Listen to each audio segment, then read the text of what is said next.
কোন উলামায়ে কেরামদেরকে মামলার হামলা করে নাই?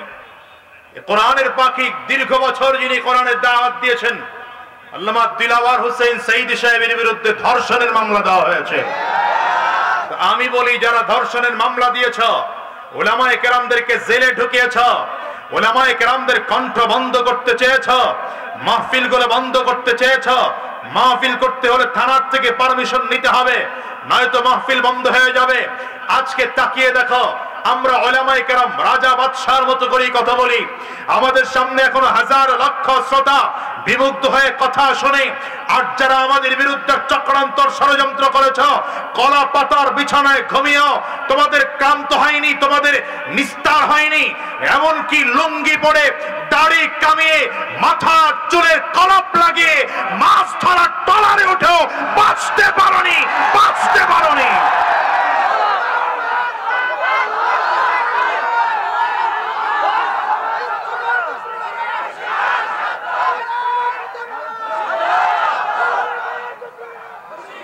শোনো মুসলমান, ফেরাউনের কথা আপনাদের সবার জানা আছে। ফেরাউন যখন মিশরে নিজেকে দাবি করেছিল আনা রাব্বুকুমুল আ'লা, তো মুসা আলাইহিস সালামকে সহ্য হয় না, নিয়ে গেলেন নদীর পাড়ে। কিন্তু ফলাফল এই হলো যে নদীর মধ্যে চুবায়া মারা হইল।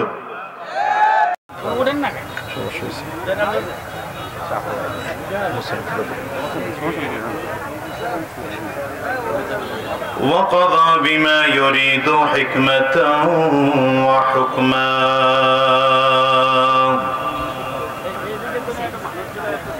وأنعم بالنعم ابتلاء وامتحانا ونشهد أن لا إله إلا الله وحده لا شريك له ونشهد أن محمدا عبده ورسوله قال تبارك وتعالى في كلامه المجيد وفرقانه الحميد إن الذين قالوا ربنا الله ثم استقاموا تتنزل عليهم الملائكة ألا تخافوا ولا تحزنوا وأبشروا بالجنة التي كنتم توعدون صدق الله العظيم وصدق رسوله النبي الكريم ونحن على ذلك من الشاهدين والشاكرين والحمد لله رب العالمين। চকপাড়া বাইতুন নূর কেন্দ্রীয় জামে মসজিদ মরহুম মাওলানা সিরাজুল হক সাহেব এর উদ্যোগে আয়োজিত আজকের এই পঞ্চম বার্ষিক ইসলামী মহাসম্মেলন, আজকের এই মহাসম্মেলনের মুহতারাম সম্মানিত সভাপতি, আমার আগে এবং পরে বাংলাদেশের বিদগ্ধ উলামায়ে কেরাম, শীর্ষস্থানীয় উলামায়ে কেরাম, আলোচক বৃন্দ মূল্যবান আলোচনা পেশ করেছেন। অবশ্য আমার আসার কথা ছিল জোহরের নামাজের পরে 2টার মধ্যে, কিন্তু আপনারা জানেন রাস্তার অবস্থা প্রচন্ড খারাপ। ইতিমধ্যে গত 2-3 দিন আগে রাস্তার জন্য আপনাদের টাঙ্গাইলের এক প্রোগ্রামে আসতেই পারিনি, শুধু গাজীপুরের জ্যামের জন্য। আজকে এই জন্য গাজীপুর না আইসা উল্টা রাস্তায় ঢুকছি, মানিকগঞ্জ হয়ে ভিতর থেকে ঘেওর হয়ে এলাসিন হয়ে রাস্তায় আসছে। রাস্তা খুব ভালো না, নাগরপুর হয়ে। কথা বলেন না, পিছনে যারা কথা বলতেছেন কোনো আওয়াজ যেন আমার কানে না আসে, কোনো কথা চলবে না আমার আলোচনা। যুক্তিবাদী সাহেব হুজুর মুরব্বী মানুষ, ধমক টমক দেন না, আমি জোয়ান মানুষ দিয়ালাম, কেন না কেউ কথা, সাউন্ডটা বাড়ায় দেন। তো এই জন্যে সময়টা একটু দেরি হয়ে গেছে। তো এসে এমন একজনকে পাইলাম যিনি বাংলাদেশের বক্তা জগতের শুরুর মানুষ, আমরা ছোটবেলায় আল্লামা দিলাওয়ার হোসেন সাইদ সাহেব এবং আল্লামা আব্দুল হক আব্বাসী রহমতুল্লাহ আলাইহি এবং এই যুক্তিবিদ সাহেব হুজুর এই তিনজনের আলোচনাই শুনতাম। এবং আমার এখনো মনে আছে যে আমার মা এদের আলোচনাগুলো শুনতেন, আর মাঝে মাঝে আমাকে নামাজের পরে নিজের কোলে বসাইয়া নিজের হাতের উপরে আমার হাত রেখে বলতেন, আল্লাহ আমার সন্তানকেও সাইদি সাহেবের মতো আলোচক বানাও, যুক্তিবাদী সাহেবের মতো আলোচক বানাও। আল্লাহ তাআলা তাদের মতো না বানাইলেও তাদের পথে চলার সুযোগ করে দিয়েছেন, আলহামদুলিল্লাহ। তো এই জন্য খুব লম্বা সময় কথা বলবো না। আমার পরে অনেক বড় বড় উলামায়ে কেরাম আছেন, বিশেষ করে মুফতি আরিফ বিন হাবিব সাহেব আছেন, আমাদের আল্লামা জুনায়েদ আল হাবিব সাহেব হুজুর আলোচনা করছেন, আসবেন, হুজুরও চলে আসতেছেন এবং অনেক বড় বড় উলামায়ে কেরাম আসবেন ইনশাআল্লাহ। আমাদের মুফতি শামসুদ্দৌলা আশরাফি সাহেব আছেন। সুতরাং খুব লম্বা সময় কথা বলবো না। আয়াতে কারিমা তিলাওয়াত করেছে আল্লাহ রাব্বুল আলামিন বলেন, ইন্নাল্লাযীনা ক্বালু রাব্বুনাল্লাহু সুম্মা ইসতাকামু তাতানাজ্জালু আলাইহিমুল মালাঈকাতু আল্লা তাখাফু ওয়া লা তাহজানু ওয়া আবশিরু বিল জান্নাতিল্লাতী কুনতুম তুআদুন। রব্বে কারীম বলেন, যেই মানুষের মধ্যে দুইটা গুণ থাকবে, বলেন কয়টা গুণ? কথা আস্তে না, জোরে বলতে হবে, কয়টা? আল্লাহ বলেন, আমি আল্লাহ তাদেরকে দুইটা পুরস্কার দেব। গুণও অর্জন করতে হবে দুইটা, পুরস্কারও দুইটা। এক নম্বর পুরস্কার, আগে পুরস্কারগুলো শুনি, তাইলে গুণগুলো অর্জন করতে আগ্রহ বাড়বে। এক নম্বর পুরস্কার হলো যার মধ্যে এই দুইটা গুণ থাকবে, আল্লাহ বলেন তার দুনিয়াতে, আখিরাতে, কবরে, হাসরে, মিজানে, পুলসিরাতে কোথাও কোনো ভয় নাই, পেরেশানি নাই, টেনশন নাই। সুবহানাল্লাহ, আর একটু আওয়াজ দিয়ে জোরে বলা যায় না? দ্বিতীয় নম্বর পুরস্কার, ওয়া আবশিরু বিল জান্নাতিল্লাতী কুনতুম তুআদুন। এই দুইটা গুণ যার মধ্যে থাকবে, দুনিয়া থাকা অবস্থায় তাকে জান্নাতের শুভ সংবাদ দেওয়া হবে। তার মানে মরতে দেরি, জান্নাত পাইতে দেরি হবে না। এখন গুণ দুইটাকে এটা বোঝা দরকার। এক নম্বর গুণ হলো আল্লাহকে রব বলে স্বীকার করা। বলেন এক নম্বর গুণ কি?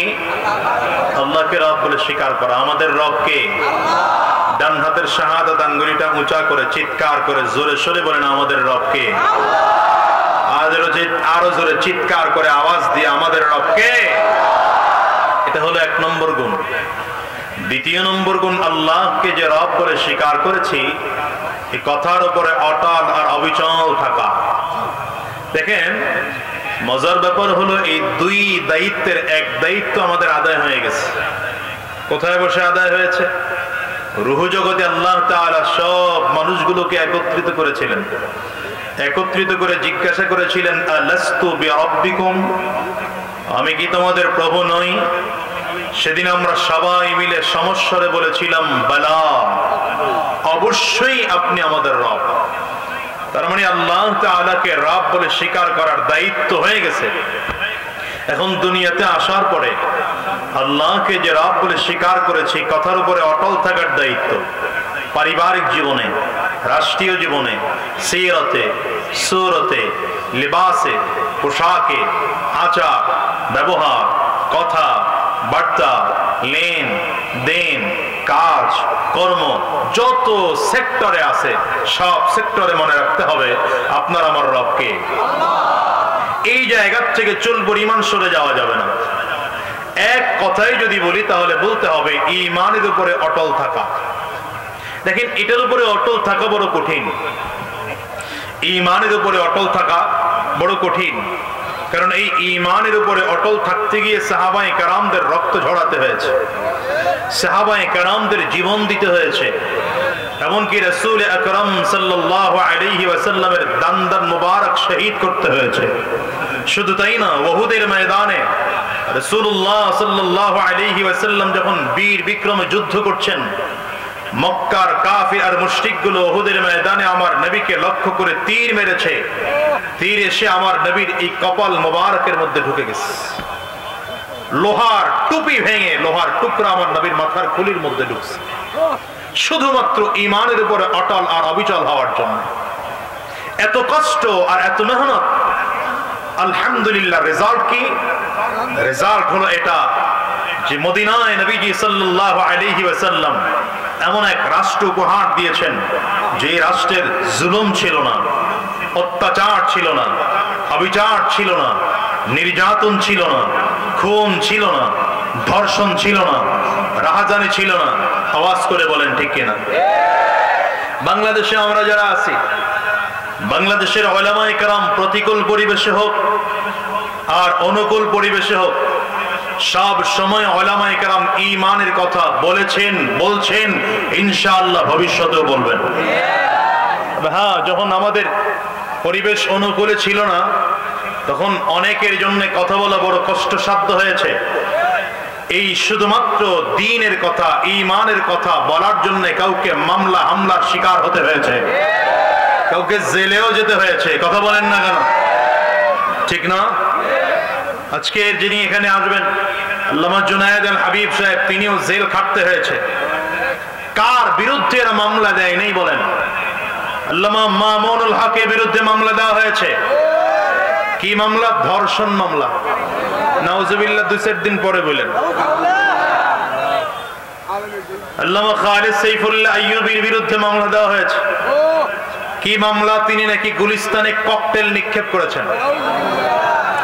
আমার এক উস্তাদ মাদানীনগর মাদ্রাসার নায়েবে মুহতামিম আল্লামা আলী আকবর সাহেব, হুজুরের বিরুদ্ধে মামলা দেওয়া হয়েছে, তিনি নাকি রমনা বটমূলে হামলা করেছেন। তো আমরা যখন ছাত্র ছিলাম তখন হুজুরকে জিজ্ঞাসা করলাম যে হুজুর, আপনি রমনা বটমূল গেছেন কয়দিন? হুজুর বলেন, যাবো তো দূরের কথা, আমি চিনিই না। হুজুর চিনেন না, অথচ রমনা বটমূল গিয়ে হামলা করেছেন, তার বিরুদ্ধে মামলা হলো। মামলা হয় নাই কার বিরুদ্ধে বলেন?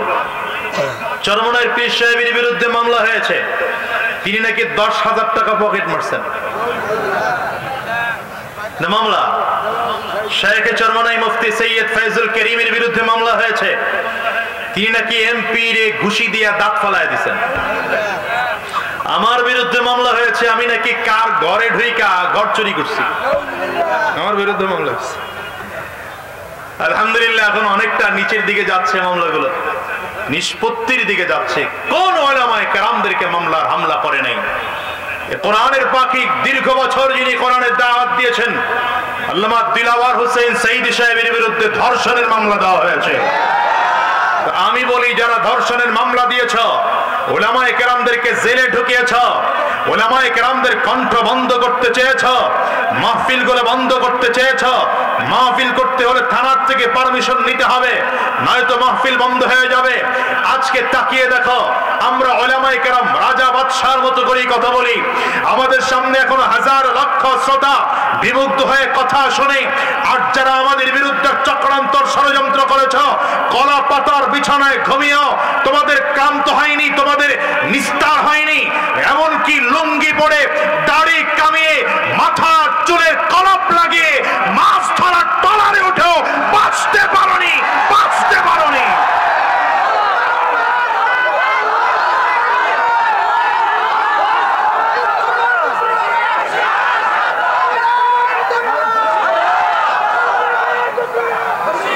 শোনো মুসলমান, ফেরাউনের কথা আপনাদের সবার জানা আছে।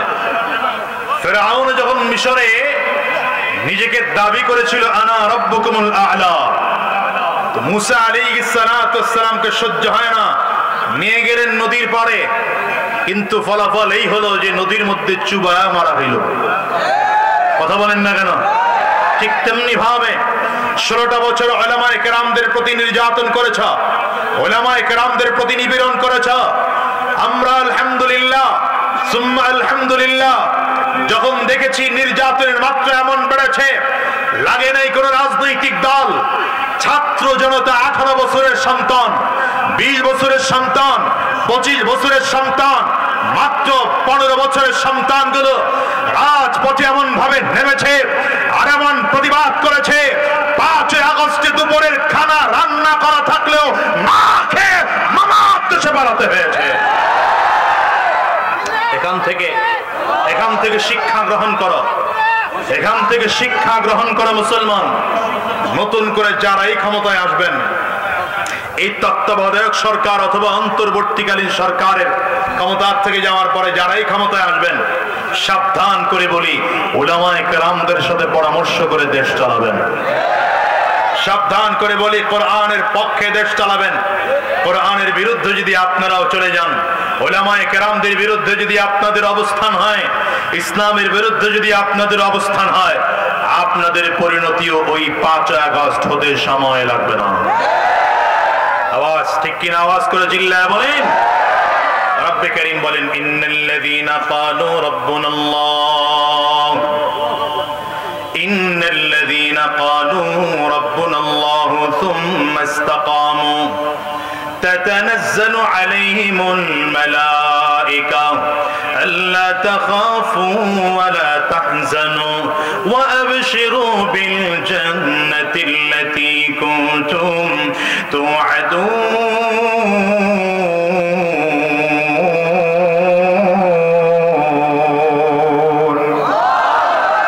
গুণ অর্জন করতে হবে 2টা।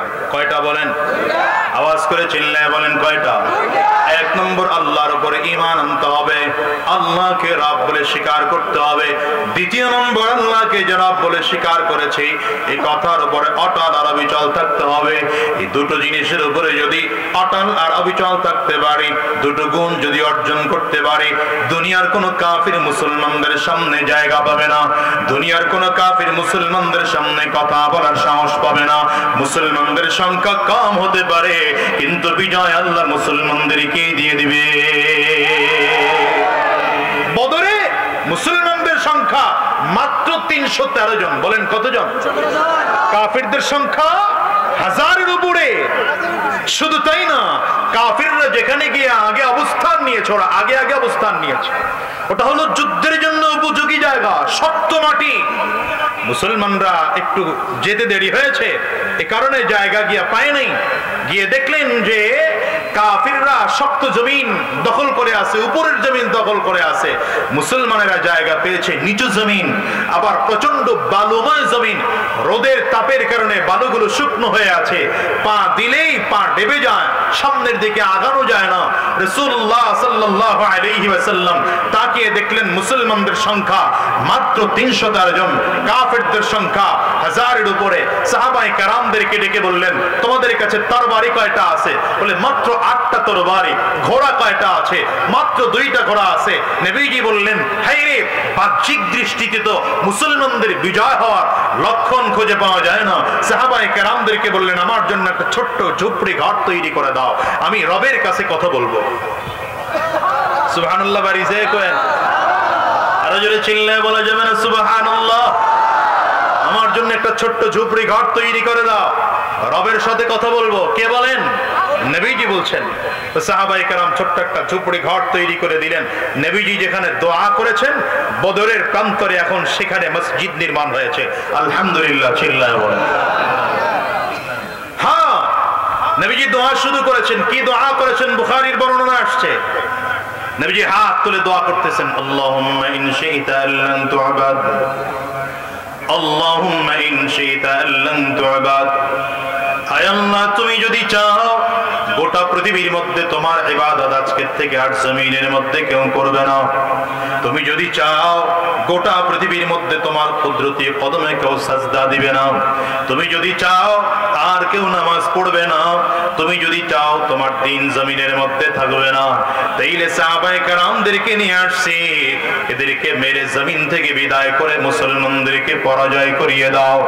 আর যদি তুমি চাও তোমার দিন জমিনের মধ্যে কিয়ামত পর্যন্ত থাকবে, তোমার ইসলাম কিয়ামত পর্যন্ত থাকবে, তোমার ইবাদত কিয়ামত পর্যন্ত মানুষ করবে, তাইলে সংখ্যায় সাহাবায়ে কেরাম যদিও কম, কিন্তু ঈমানে বলে এরা বড় বলিয়ান। আয় আল্লাহ, মুসলমানদেরকে যেমন করে হোক বিজয় দিয়ে দাও। দোয়া করা অবস্থায় সিনা বরাবর হাত উঠিয়ে দোয়া করা সুন্নাহ। নবীজি সিনা বরাবর হাত উঠিয়ে দোয়া করতেছেন, দোয়া চলতেছে, হাত আস্তে আস্তে করে উপরের দিকে উঠতেছে। খেয়াল করেন, দোয়া চলতেছে, নবীজির হাত আস্তে আস্তে করে উপরের দিকে উঠে এত পরিমাণ হাত উঠেছে, সাহাবায়ে কেরাম বলেন নবীজির এই শরীর থেকে চাদর পড়ে গিয়ে বগল মোবারক দেখা গিয়েছে। নবীজি হাত পুরোটা উপরের দিকে উঠাইলেন, শুধু হাত উঠিয়ে ক্ষান্ত নয়, এবার রাহমাতুল লিল আলামিন আস্তে আস্তে করে বসার থেকে দাঁড়াতে শুরু করলেন। দাঁড়াতে দাঁড়াতে দাঁড়াতে দাঁড়াতে পুরোটা দাঁড়িয়ে গেলেন, হাত দুটো আগের থেকে উপরের দিকে উঠানো। এবার নবীজি পায়ের বুড়া আঙ্গুলের মধ্যে ভর করে আরো উঁচু হয়েছেন। এমন করে নবী উঁচু হয়েছে দেখলে মনে হয় রব্বে কারীমের আরশে আজিমের সাথে ঝুলে ঝুলে আমার নবী দোয়া করে। নবীজির কান্নার আওয়াজ পুরো বদরের ময়দানে ছড়িয়ে যায়। সাহাবায়ে কেরাম সব ঘুম ভেঙে গিয়েছে।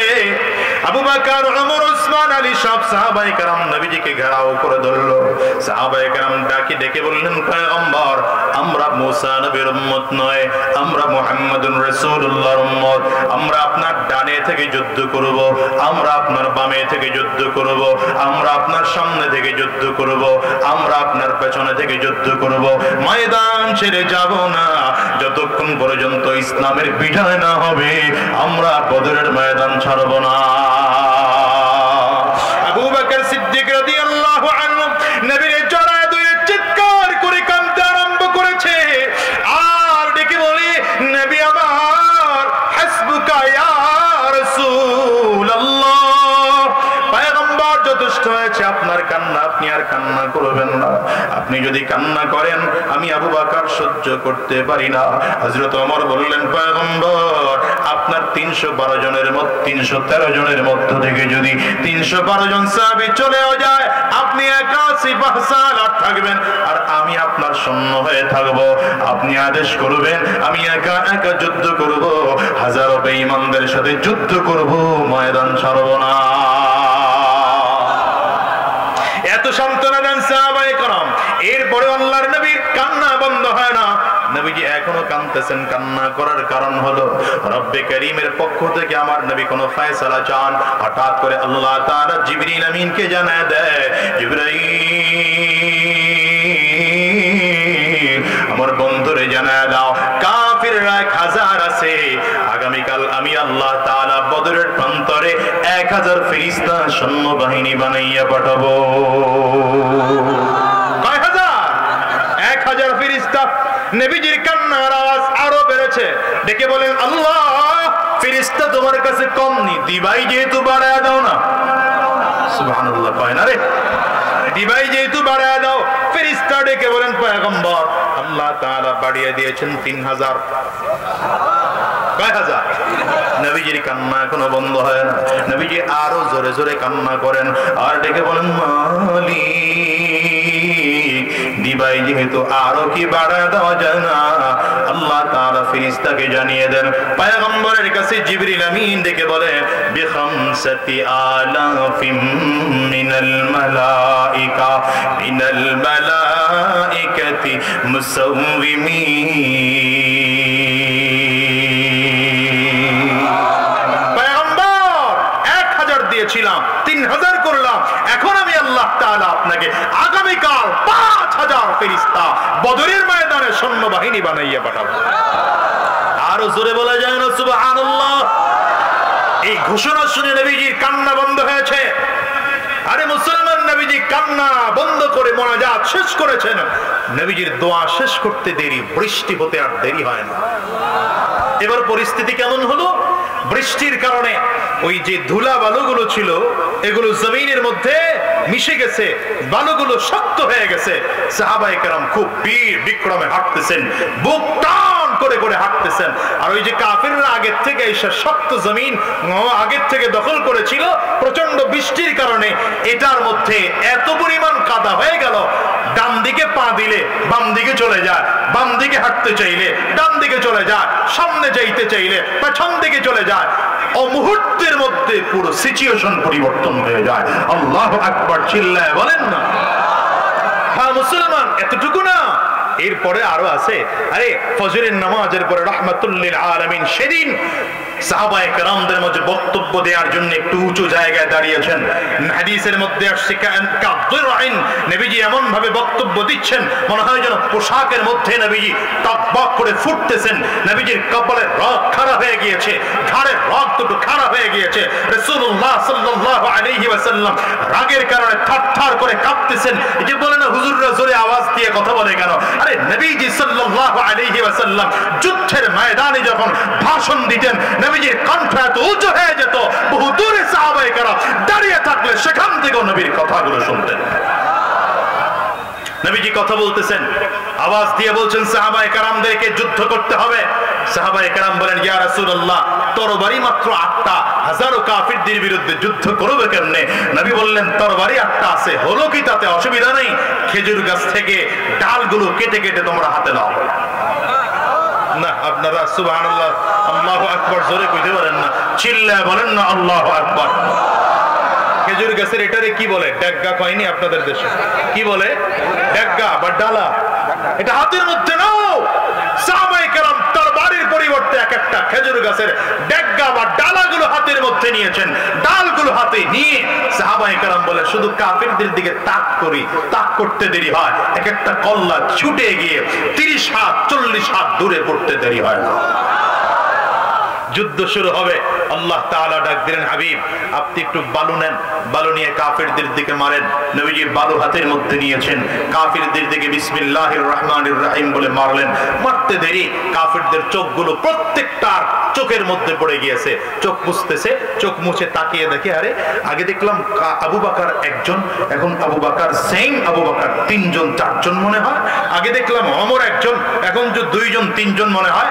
এখানে একজন দাঁড়ানো, তাকে আবু বকরের মতো মনে হয়। ওখানে আরেকজন দাঁড়ানো, তাকেও আবু বকরের মতো মনে হয়। ওখানে আরেকজন দাঁড়ানো, তাকেও আবু বকরের মতো মনে হয়। এখানে একজন দাঁড়ানো, তাকে ওমরের মতো মনে হয়। ওখানে আরেকজন দাঁড়ানো, তাকেও ওমরের মতো মনে হয়। ওখানে আরেকজন দাঁড়ানো, তাকেও ওমরের মতো মনে হয়। আরে আসল আবু বকর কে, আসল ওমর কে, আসল আবু বকর কে, আসল ওমর কে, এটা চিন্তা করতে করতে যুদ্ধ শেষ।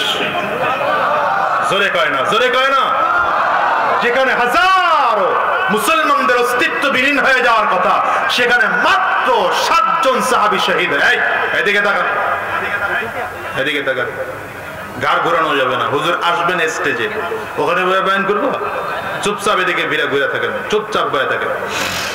7 জন সাহাবী শহীদ হয়েছেন মাত্র। আল্লাহ তাআলা ডাক দিলেন, হাবিব খেলাটা কেমন হইলো? সুবহানাল্লাহ কয় না রে, খেলাটা কেমন হলো?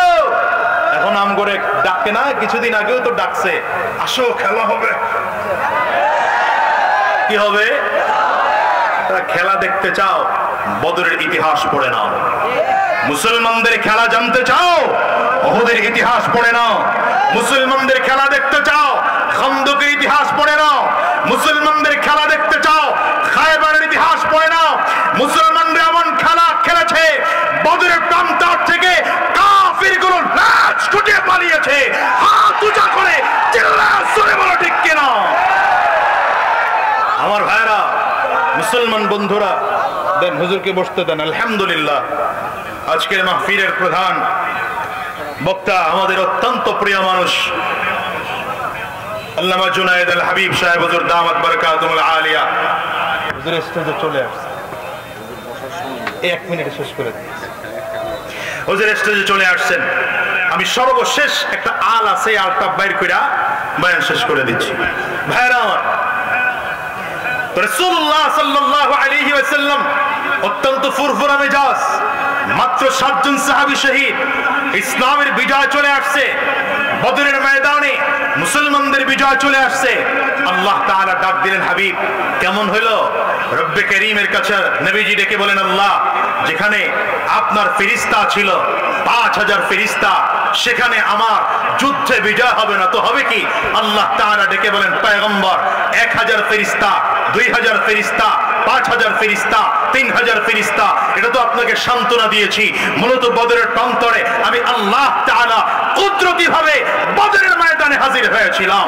এজন্য বলে যে মুসলমান, এখন যারা আমাদেরকে আমেরিকার ভয় দেখাও, ইন্ডিয়ার ভয় দেখাও, চায়নার ভয় দেখাও, রাশিয়ার ভয় দেখাও, মুসলমান চায়নাকে ভয় পায় না, রাশিয়া ভয় পায় না, আমেরিকা ভয় পায় না, ভারত ভয় পায় না, মুসলমান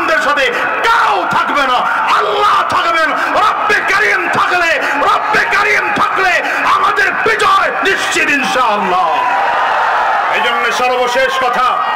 এজন্য সর্বশেষ কথা আগামীর বাংলাদেশ কোরআনের বাংলাদেশ, আগামীর বাংলাদেশ ইসলামের বাংলাদেশ, আগামীর বাংলাদেশ নাস্তিক মুক্ত বাংলাদেশ, আগামীর বাংলাদেশ ইসলাম বিদ্বেষী মুক্ত বাংলাদেশ গড়ার জন্য যদি উলামায়ে কেরামদের সাথে আপনাদের থাকতে হয়, রক্ত দিতে হয়, রক্ত দেব, জীবনটাও যদি দিতে হয়, কারা কারা তৈয়ার আছো? দাঁড়িয়ে দেখাতে হবে মুসলমান, বসে নয়, দাঁড়িয়ে দেখাতে হবে ইনশাআল্লাহ। আল্লাহ কবুল করুন, আল্লাহ কবুল করুন, আল্লাহ আমাদের কবুল করুন। উলামায়ে কেরামদেরকে বসেন, উলামায়ে কেরামদেরকে এক ও নেক হয়ে কাজ করার তৌফিক দান করুন। যতটুকু কথা বলেছি